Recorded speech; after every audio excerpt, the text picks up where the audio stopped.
Hey y'all, hey, welcome back to my channel. Taylor Lauren here, and here on my channel I talk about my life as a beauty queen, as a wife, and as a mama. So if that content interests y'all, then just keep on watching.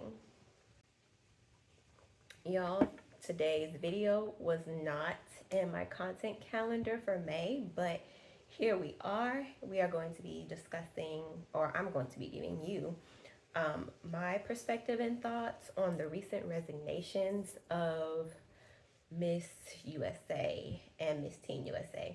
By the time this video comes out, we'll probably be 2 weeks into them resigning. Because y'all know your girl likes to get ahead and batch film. But as I'm filming this, we are just a few days into the resignation. It is Thursday. I think Noelia resigned Tuesday, and Uma Sophia resigned yesterday, Wednesday. The weather here in Atlanta is very reflective of my mood and just the tone in the pageant community overall surrounding this. It is pouring down raining, it is gloomy outside and cold and wet, and that is just how I feel on the inside. Before I get into this, I want to lead with, if you guys are not, if you're in the pageant community and you're not subscribed to Dani Walker, you need to do it right now. Dani is a former Miss Montana USA, and she has been she does great coverage and great insight on just things that are happening in the pageant community as a whole, and her coverage on what is happening in USA specifically has been amazing and gracious and articulate, and I think and very unbiased. So I think if you're wanting more information, if you're wanting more insight, and if you're just really wanting to see how a queen articulates and leads and informs the people, you should watch Dani Walker. She is truly a queen for the people. And at this point, I think we need to start a GoFundMe or whatever to get Dani in charge and for her to become owner or national director or whatever, because I think she's truly amazing. I can't wait to meet her one day, and I'm just putting that in the atmosphere. I'm definitely a fan. So I'm just going to be giving my personal views, but Dani has been really good at giving like her personal views and unbiased opinions and just informing everyone in like a non-gossipy, gracious way. So definitely check out her coverage. And the other thing that I want to say is my perspective and my opinions on this is going to be very much so, and what I think needs to happen is going to be very much so influenced by two things: the fact that I am a Southern Black woman, and the fact that I myself have resigned a title and have experienced the type of mistreatment, silencing, bullying that these girls are going through. Obviously, they're experiencing it on a much greater level than I did. But I have resigned a title, and I know what it feels like to be silenced. I know what it feels like to be threatened, and my heart just really goes out to them, Noelia and Uma Sophia, and I just wish that I could give them a big hug and let them know that although they're in the thicket of it and it seems like there's no light at the end of the tunnel, and it seems like they wasted a lot of time, a lot of resources to get to the point of being national title holders, that there is light and success and your voice on the other side of it. And I just really, really feel for them. So my perspective is going to be influenced by those two things: the fact that I'm a Southern Black woman and I may see things differently, and the fact that I myself have resigned a title. I resigned my state title, my only Miss state title, back in 2020. With a system, and I will try to remember to post my resignation video that is on my Instagram account in the description box below if you want to learn more about that experience and what that was like for me.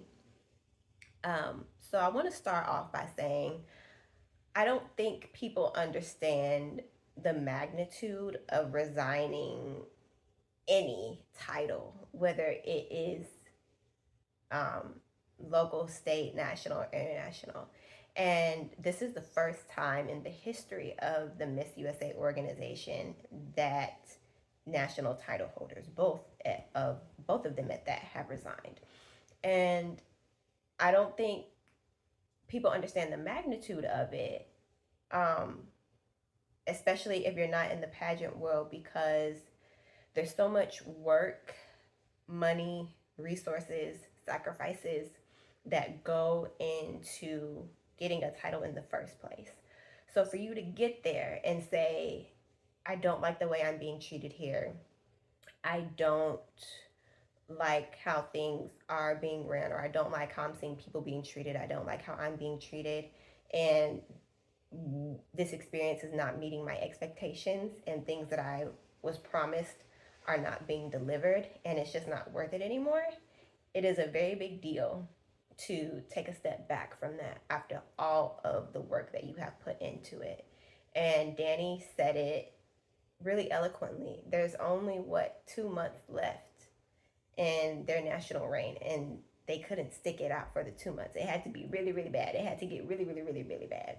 Personally, when I resigned my title, I was about 5 or 6 months into an 11-month reign. I was a COVID queen, so my reign was cut a little short. And it was a difficult choice to make, because at that point, I had been competing in pageants since I was, what, 15. I got my first state title at maybe like 25, 26, right before I got engaged to my husband. And I was like, all of this work has led me to this point. Do I really want to give this up, or can I stick it out? Can I stick it out and sacrifice my morals? And it's a hard decision to make, and it takes a lot of courage. It takes a lot of self-reflection to make that decision, and I just commend them for that. So I want to put in perspective the magnitude of stepping away from something like that after all of the work that you put in. There is no telling how many locals Noelia competed in, or how many times she competed in her state pageant before she became a state title holder that took her to Miss USA. And on the back end, it feels like you've wasted time, because being Miss USA is a once in a lifetime opportunity. You don't get to go back and try again. It's a once in a lifetime opportunity, and it just feels. I understand it feeling like you wasted time, but I can assure you that when you stick to your guns and when you stick up for what you believe in, that you are blessed tenfold for sticking to your guns, and that work is not in vain, because you still got opportunities out of it. You still got lessons out of it. You've still grown as a woman because of it. So I just want the magnitude of that to be put into perspective. I have notes here, you guys. The next thing that I wanted to touch on, that I think Dani also touched on, is when I first heard the news of the resignation, my heart instantly dropped, and I instantly thought of Chesley Chris, and I was just like, I hope we do not have another Chesley Chris. I hope Noelia does not become the next Chesley. I hope and pray that another queen does not take her own life, because the pageant world cannot prioritize mental health instability and spiritual wellness and treating people fairly, because leadership does not care about us girls. That was my first thought.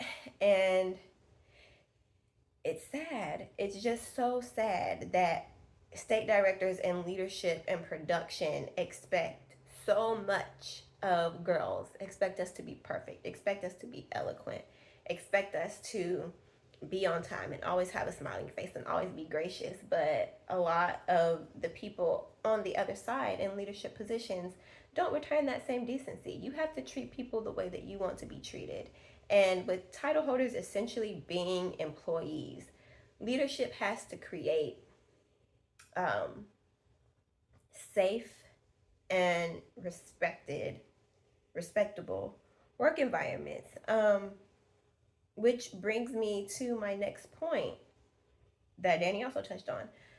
In pageantry, we have directors, we have executive directors, we have production, we have contestant liaisons, we have sponsors.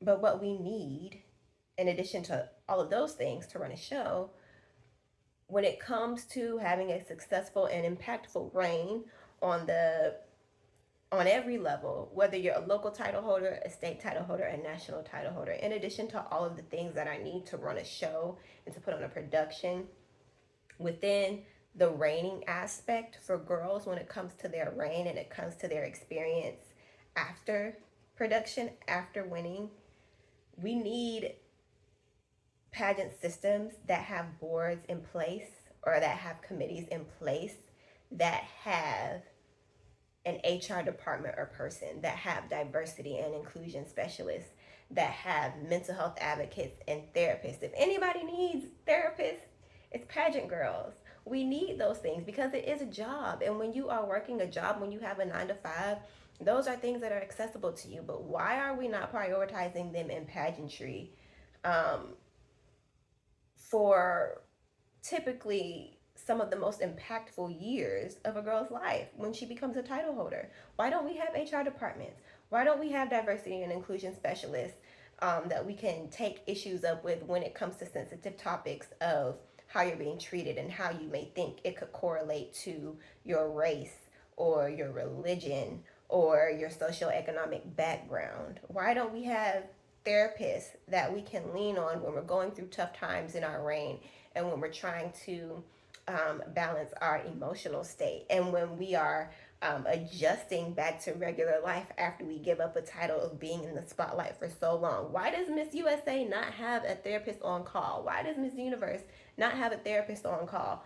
Does Miss America have a therapist on call to make that, adjustment from national, international title holder life back to being a regular person and, managing the opportunities after that? That is a transition that so many title holders have said that they have struggled with.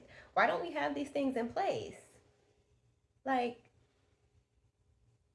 we need these committees, we need these types of specialists that sit on state and national and international boards.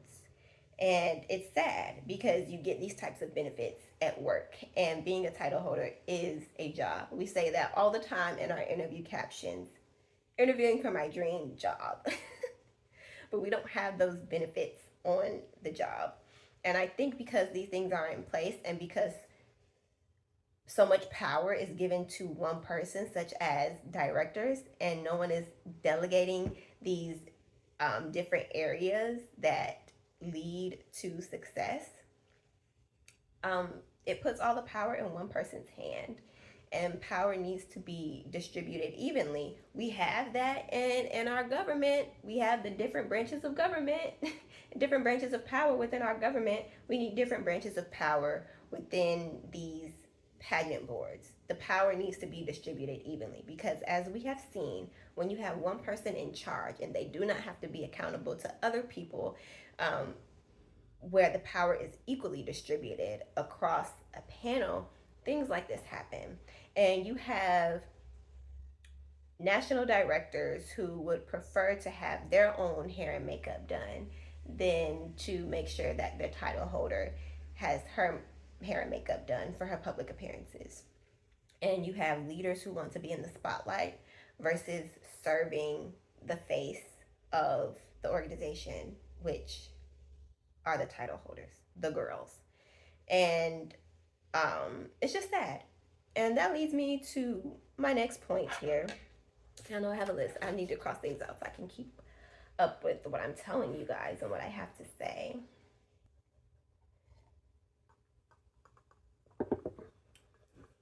And this leads me to my next point. We need a John Lewis of pageantry. And this is the Southern Black woman coming out in me.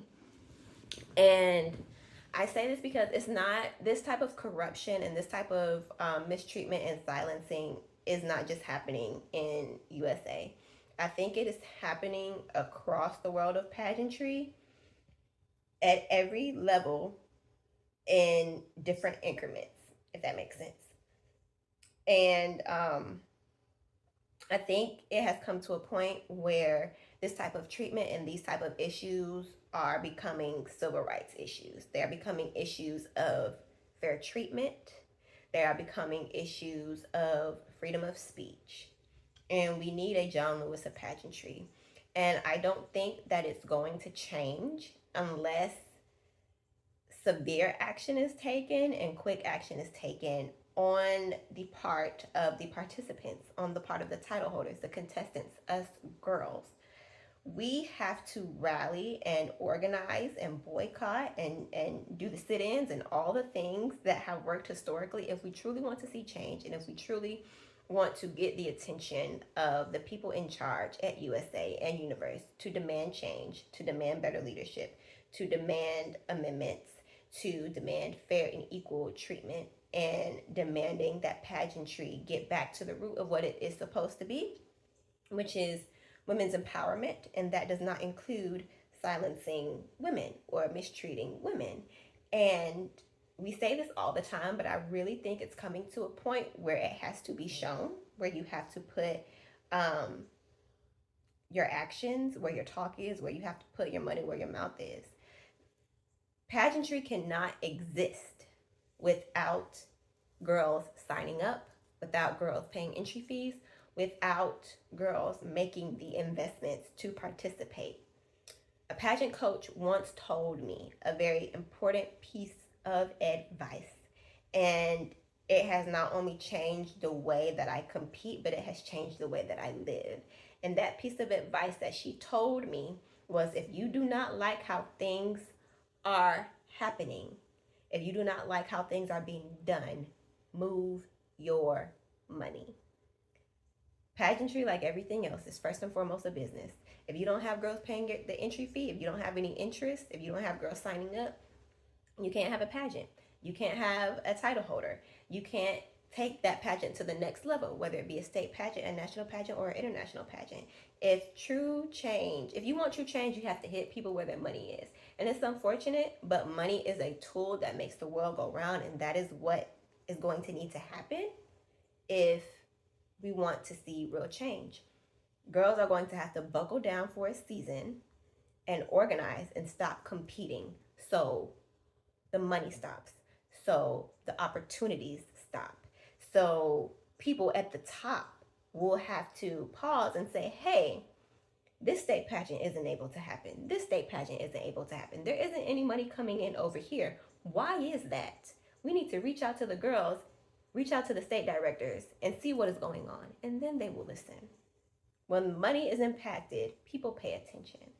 And it's unfortunate, but everything comes down to money and power and influence.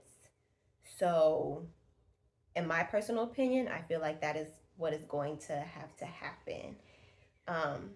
If people want to see true change, got him in their pocketbook. No pun intended. And we need a John Lewis of pageantry. We need someone to step up and advocate for the civil rights of pageant girls when it comes to contestant and leadership relations. And that's just what I think of as a Southern Black woman being born and raised in the state of Georgia, and knowing that history and having that history ingrained in me. That's just the solution that I automatically come up with. There needs to be a John Lewis of pageantry, and there needs to be an organization of boycotting local and state pageants, and girls across the nation meeting and organizing and coming up with their demands. And it's not going to be easy.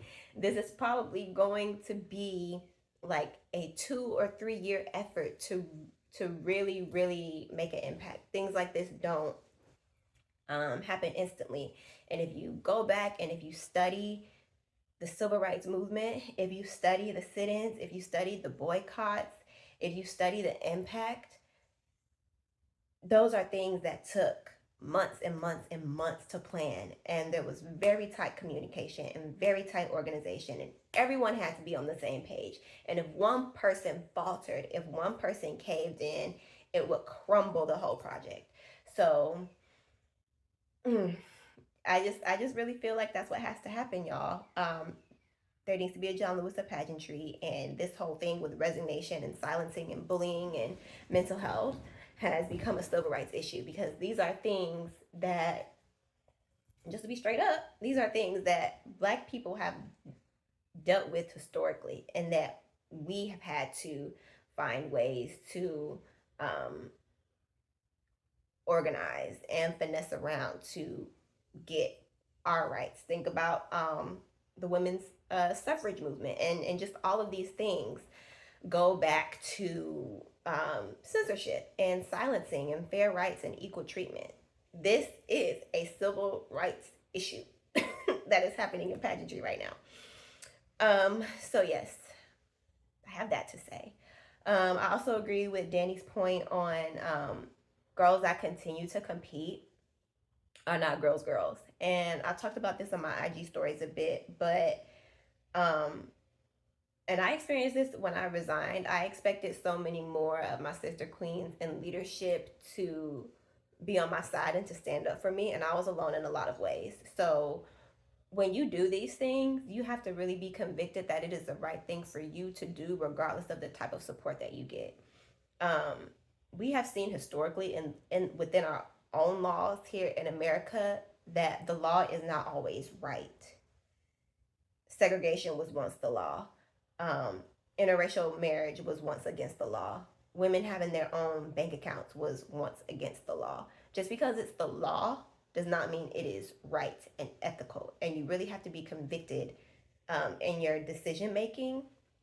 And you have to be really convicted when you decide to rebel against a system and get into good trouble in this type of way. You have to know that it is the right thing regardless of how many other people are doing it or not doing it. And that is how I felt when I resigned, because I knew that it was the right thing for me to do.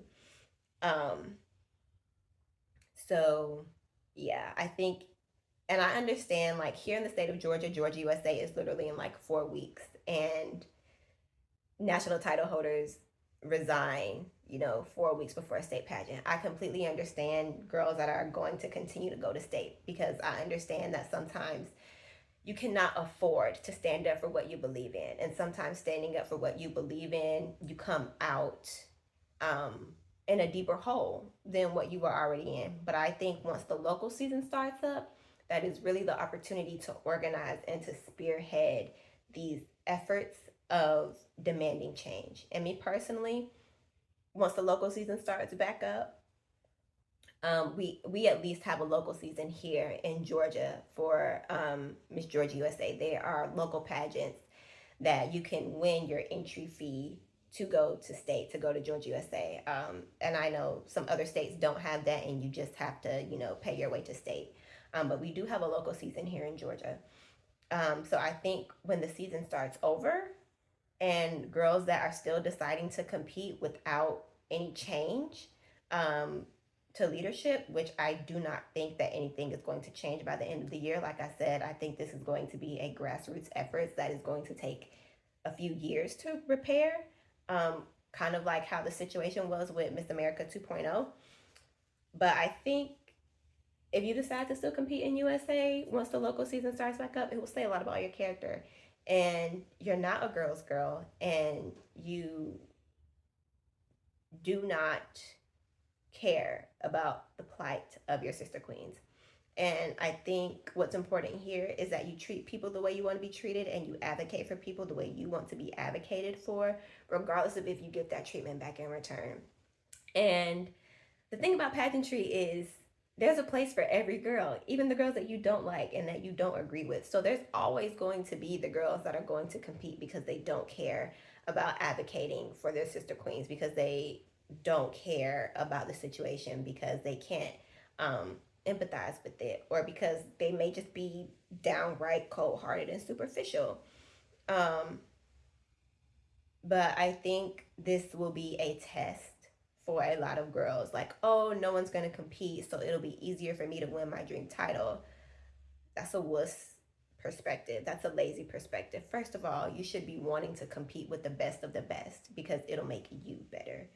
Um, but yeah, I think it'll say a lot about girl's character once the local season starts up. And I also think that this is very ironic because my previous video before this one, I talk about pageant updates in my own personal life and how I was considering competing in a Georgia USA prelim here in my state. But I have decided not to do it anymore because I just feel like the timing is not good. There's so much going on in the system that does not align with me. And there are now other things in my life that are more important for me to achieve before I do this. And how I was thinking about going back to another Mrs. system that I really, really loved. And literally days after I post that video and edit it and get it scheduled and everything, this happens. So this is just further confirmation for me and my pageant journey that I made the right decision, me personally, to not compete in USA. I just think it's very ironic. And when y'all see the pageant update video, you're probably thinking that I'm talking about this, but I'll title this something just like more, like just more clear, like Miss USA Resigns or something like that. But I think the timing of everything is very interesting and in my personal life, just the timing for me personally. And I think that's just further conviction and affirmation for me that I made the right decision to not compete because I'm I'm a very straight up black and white person when it comes to my morals, when it comes to my personal conviction, when it comes to my ethics. And um when I ride for somebody, when I believe in something, I stand on that 10 toes down. And this is just something that I can't participate in the current season, in the current state. Now, do I believe it can get better? Yes. I mean, let's look at Miss America. Like, they absolutely turned everything around, but I think it will take time. And I think that it will really, really take grassroots efforts because this is not just happening in USA. This is happening on many levels across many other systems. And I think it is time for us to take a stand and, again, find the John Lewis of pageantry.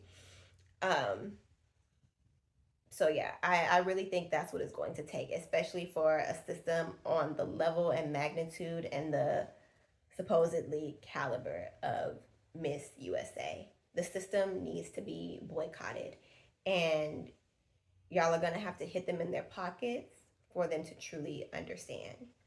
So that's what I have to say about that.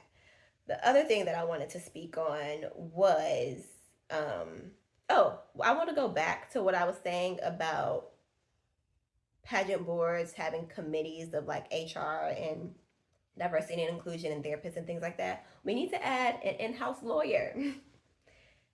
State boards, international boards should have an in-house lawyer, not just for the system, but for the contestant. I feel like a part of your pass package should be a therapist, the diversity and inclusion specialist, a like career adjustment assistant to help you transition out of title holder life and to help you find a job or career opportunities afterwards or something, or to figure out what your exit plan is going to be, and a lawyer that will support your interest and your interest only outside of the system.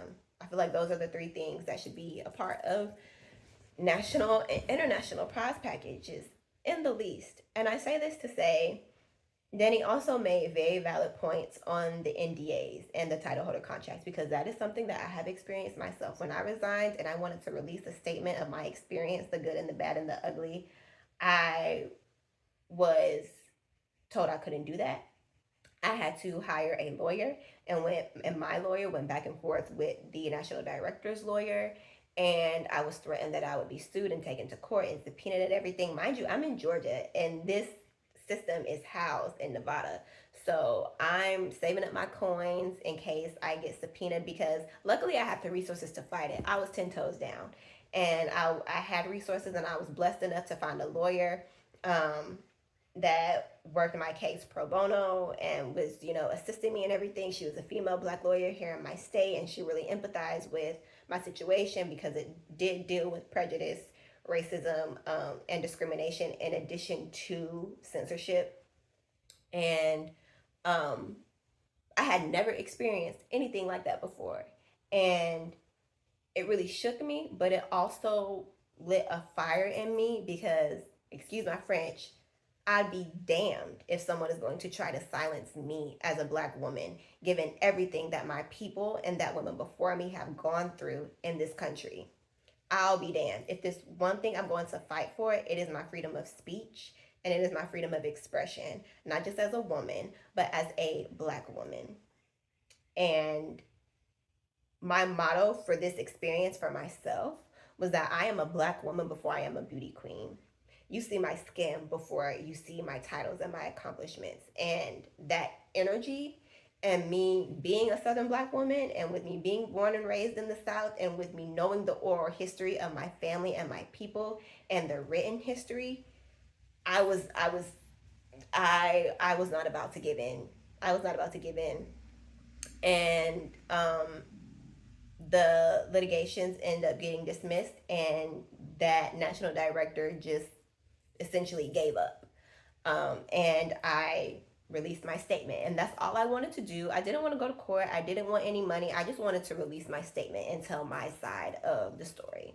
And that is essentially what these former title holders are unable to do: tell their story, release their side of the story. So if anything, I want to encourage pageant girls, especially black pageant girls, because I can only speak as a black woman and the things that hit a chord for me.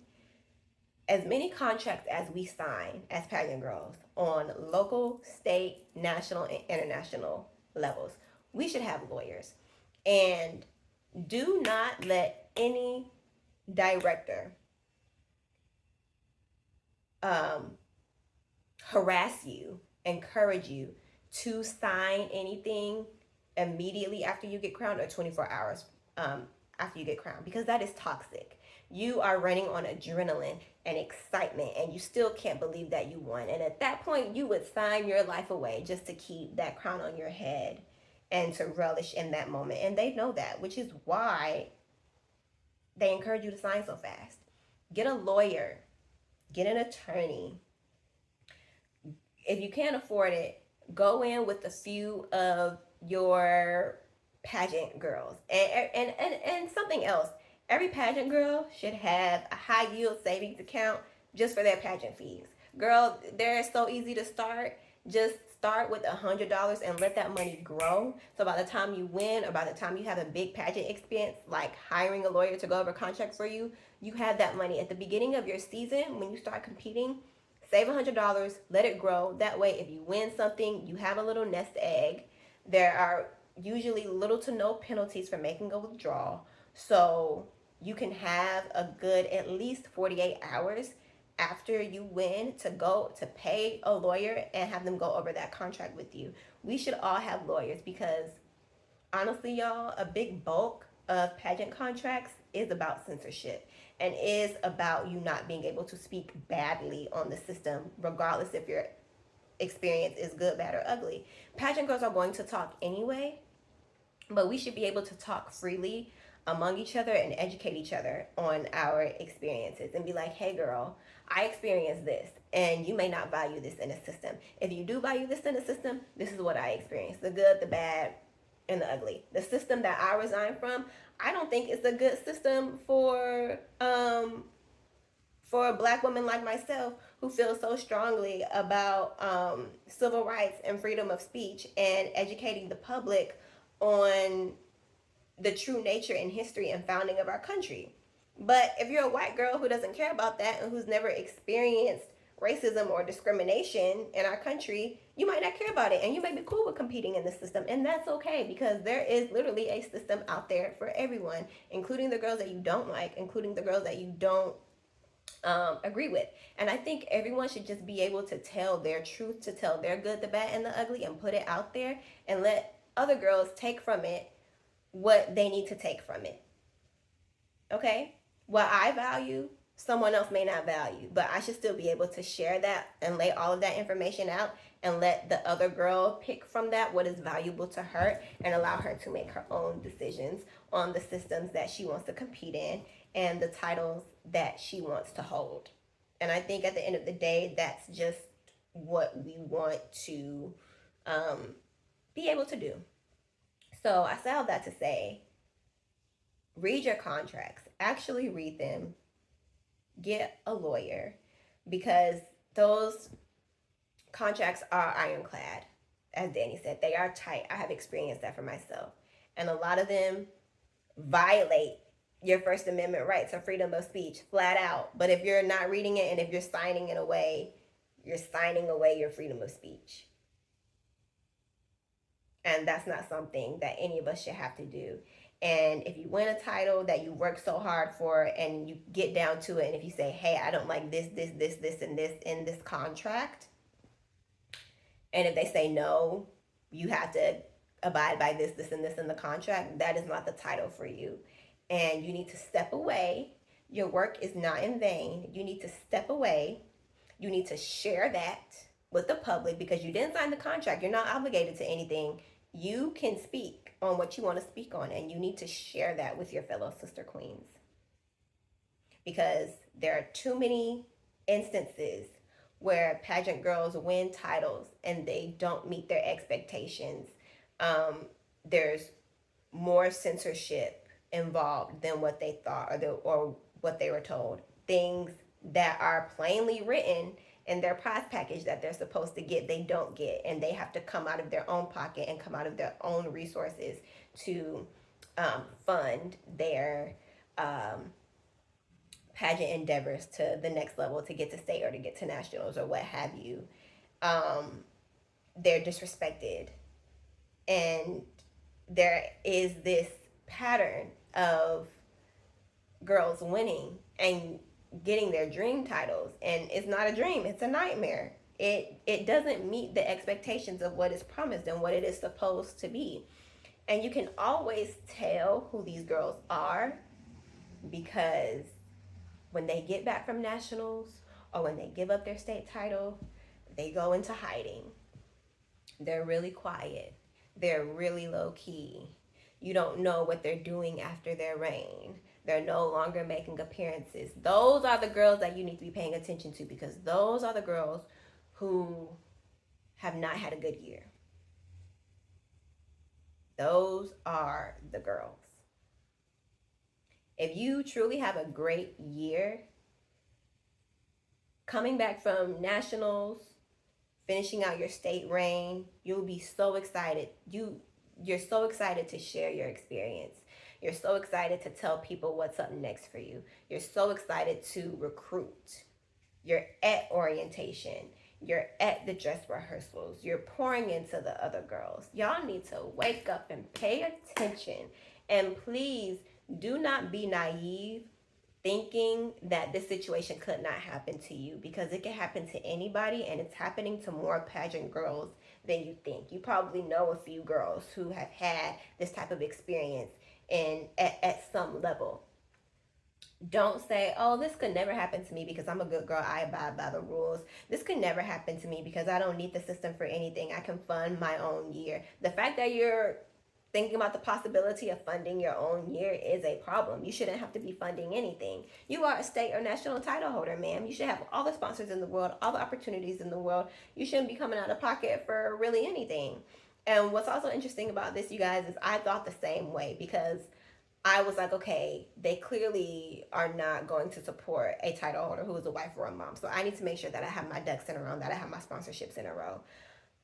I thought that this whole situation of USA was only going to be a problem for non-traditional contestants. Noelia is a traditional contestant and she's still having issues. So this is a issue across the board, no matter if you're a traditional contestant or a wife or a mom or whatever. Like, at first, I was like, okay, traditional girls can't really be concerned about all the things that are going on in the system because it's not affecting them. But Noelia is a traditional contestant, a traditional title holder. So this now affects everyone across the board. Nobody is safe. So don't be naive thinking that you can combat this with your own resources. Don't be naive in saying, oh, well, God got me. I'm covered. I'm blessed. There's no way that this is going to touch me. Common sense is a blessing as well. Common sense is a blessing as well. And don't be naive to what is happening right in front of you because you're clouded thinking that you can fly when God did not create us with wings. Like, it doesn't work that way. Because I've also heard a lot of girls saying that, oh, I'm covered by the blood. This is not going to happen to me. This is not going to touch me.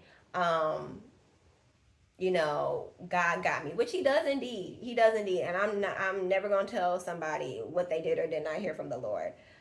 But what I am saying is, yes, you are blessed. And you are also blessed with common sense. And it is stupid for a human to think that they can fly when God did not create us with wings. I'll leave that there. You are blessed, and common sense is a blessing as well. Do not ignore the things that are happening right in front of you, and do not be naive to think that you are an exception to this mistreatment because you want this so bad and because you put in so much work. So has everyone else. So has everyone else. Everyone has put in work. Everyone has spent money. Everyone has trained. Everyone has worked hard. Everyone has made physical, mental, and spiritual sacrifices on their journeys to be Miss USA and Miss Universe. And because all the girls have that in common, that is all the more reason to band together in this civil rights effort. So, I think those are all my points, y'all. I'm trying to think if there's anything that I forgot. But yes, this is a lot. This is a lot that is going on. I'm not even competing right now. And it's taking a toll on me because I truly love the world of pageantry, one. And I have experience resigning. So I know the heat. And the system that I resigned in is not nearly as big as USA. So I can only imagine the level of heat and pressure and censorship that the girls were experiencing. So yeah, I just want to leave y'all with, y'all really need to think about banding together and finding the John Lewis of pageantry. Read your contracts. Do not be so naive that you think you are immune. And I wanna end on this note. I don't say you're not immune or don't be naive or you're not an exception because you're not blessed, because you're not capable of banding together your own resources if it came down to that. I say that no one is an exception and no one is safe, not because we are all not covered and favored and blessed. I say that to say because this is something, this is a habit of leadership that has festered. And people are creatures of habit, and people do what you allow them to do and what you allow them to get away with. And because this has been happening for so long, one person, one strong-willed girl is not going to be able to come in and change that. This is gonna have to be a group effort. Okay? So yeah, I just don't want anyone to take that the wrong way. I'm not saying you're not an exception because you're not strong. I'm saying you're not an exception because this is an issue that has been festering for a long time. You can't just put a band-aid on it. We got to go into surgery. We got to get some antibiotics. We got to cut some stuff out. Like, one person can't just come in and lay the law down. It has to be a consensus. It has to be a strong, quick, consistent consensus and effort on the girls that make up the Miss USA organization.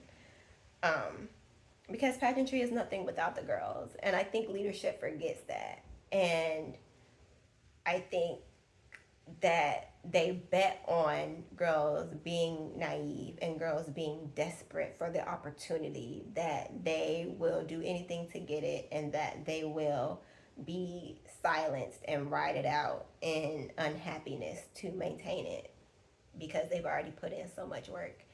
And I also want to tell y'all that it is always right It is always good. It is always honorable and morally ethical and correct to remove yourself from situations and to give up opportunities that don't meet your expectations, that you're not treated fairly in. And I promise y'all, it feels like you're wasting work and you've wasted time, but you have not.